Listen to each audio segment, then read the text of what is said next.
这个事情的经过。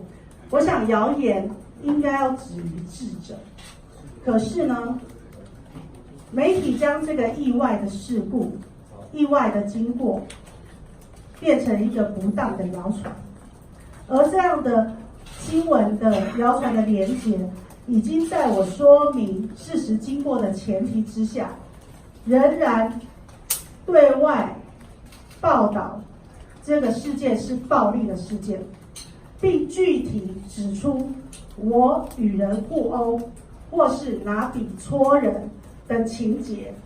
我要再次强调，没有暴力事件，这个是不实的指控。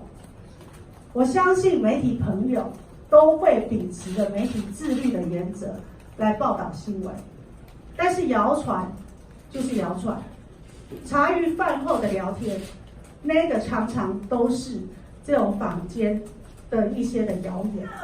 不好意思，不好意思，那个有没有明显外伤吗？这样都摔下来，那明显外伤吧？我觉得那个男的是否有撞伤势？如果是在楼梯的话，那蛮严重的啊。我觉得不是，不是你的办公室10楼哦，要下去怎么会选择用走楼梯，不是搭电梯？委员，那你的那个同仁是谁啊？我想，因为我的车子停在3，我都要到不好意思，不好意思，朋友不好意思，小心哦，小心，谢谢。那下楼是座椅吗？不好意思，不好意思。小心哦，不好意思，不好意思，上车吗？当时我好像还有你的眼镜是掉下来的。抱歉。